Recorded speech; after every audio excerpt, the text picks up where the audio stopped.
Definition of self-leadership. The simple definition of self-leadership is the process by which you influence yourself to achieve your objectives.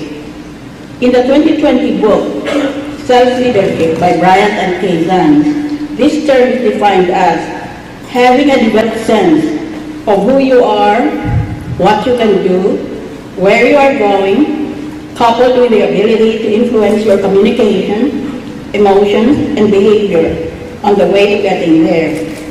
Thus, I will summarize the meaning of self-leadership as the modern equivalent of the famous command by Socrates. What is that famous command? You remember? Know thyself. If you want to examine yourself about self-leadership, the authorities require two skills. According to Bryant and Kazan, these are: first, the first skill is to stop and step back from the things that trigger us to react. Because when we react, we are being controlled by the trigger. Kaya, dapat kunin mong sarili mo dyan sa magulo at tingnan mong sarili mo at ang mga ginagawa ng mga nakapaligid mo. Huwag ka kaagad mag-react dahil kung ganyan na nag-react ka sa ibang tao, ibig sabihin, kinukontrola ka pala nila. Kung gumawa sila ng ganito, masaya ka. Kung gumawa sila ng iba, malungkot ka o galit ka. Always stop, step back. Next, the second skill is to consider our intention, which involves our values and what we are trying to achieve in order that we can live a life of choice. In other words, self-leadership is nothing but coaching yourself. Ikaw na rin ang naging coach mo. Ask yourself the following questions formulated by the authorities. Question: what is it that you want to achieve? Sa 2016, halimbawa, pupunta na naman tayo sa halalan. Ano ba gusto mong mangyari? At ano ba gusto mong makuha sa elect o iboto natin na presidente ng Pilipinas? Gusto ba natin artista? Uso ngayon yun ah. Ang problema lang, hindi mahiwalay ng ating masa ang katotohanan sa nakikita nila sa sine. Kaya nakita mo ang dalawang pinakapopular na mga presidentiables sa mga artista ay may mga papel palagi sa sine na sila ang nagtatanggol ng mga api. We have to have a sense of distinction between what is real and what is illusory. Ngayon, ang problema ko ay ganito. Ang demokrasya is the rule of the majority, hindi ba? Sinong majority sa ating bansa? Ang mayaman o ang mahirap? Ang mahirap. Always, there are more poor people than there are rich people. There are always poor people and there's a small number of rich people. Kaya, kung sa halalan lang ibase, ang mangyayari, ang mga mahirap, kinokontrola nila ang magiging leader ng ating bansa. At hindi na natin pinapakinggan ang gusto ng mga mayayaman na edukado. And some of them are very highly educated. Kaya ang solusyon dyan sa problema niyan ay we must educate the Filipino public on this first question: what is it that you want? What do you want for the Philippines in 2016? Bakit ba tayo makahalalan kung wala naman palang improvement sa mga naalala noon? I want you to think about those. Next question: what actions do you need to take to achieve this? Next, what are the results of your action?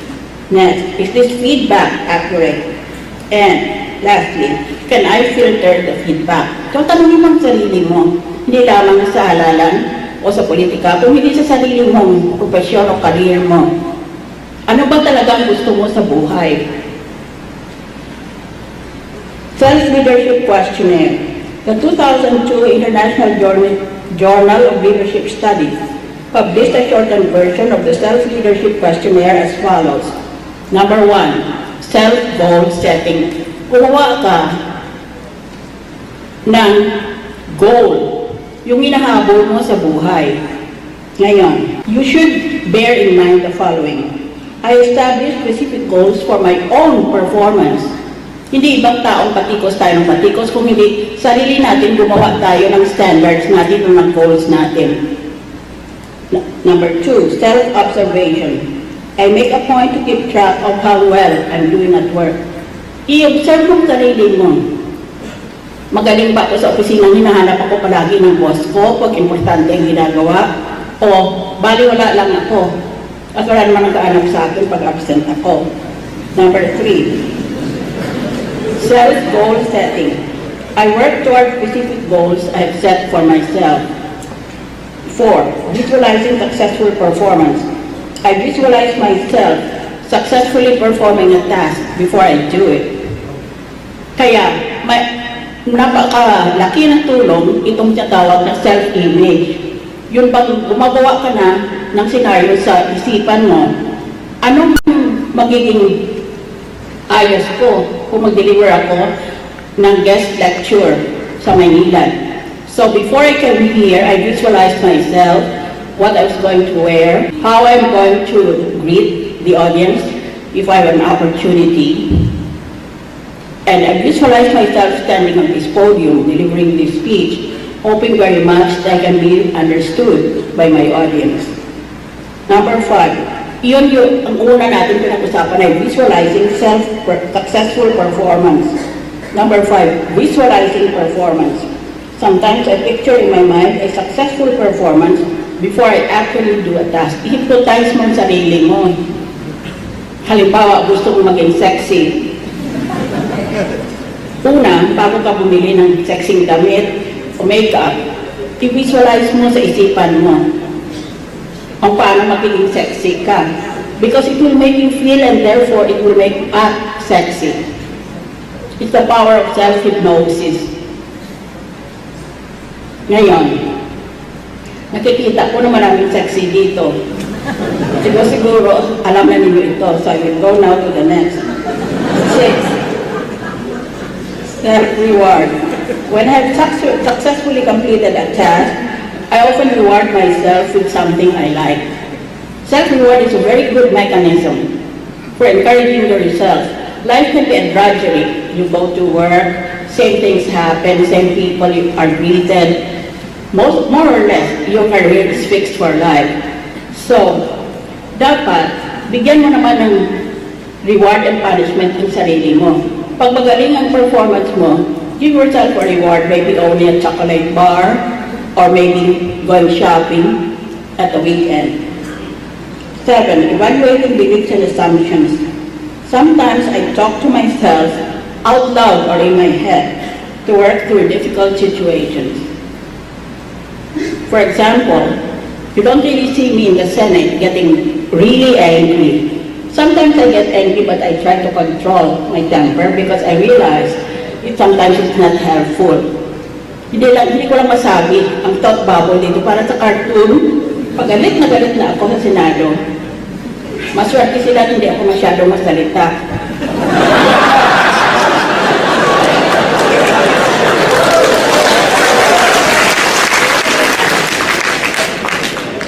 Actually, inisip ko, kamukha doon sa mga kasapan o hearing. Sari-saring sinungaling eh. Gusto ko ako i-impress.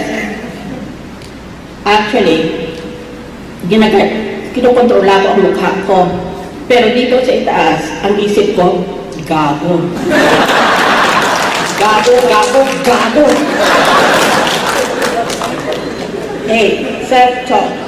I try to mentally evaluate the accuracy of my own beliefs about situations I'm having problems with. 9, evaluating beliefs and assumptions. I think about my own beliefs and assumptions whenever I encounter a difficult situation. Improving performance by employee engagement. The 2010 International Journal of Business and Management defines employee engagement as the employee's willingness and ability to help your company succeed by providing discretionary effort on a sustainable basis.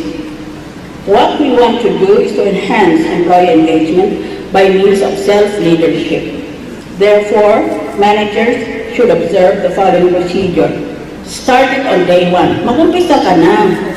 Huwag mong papaliban pa.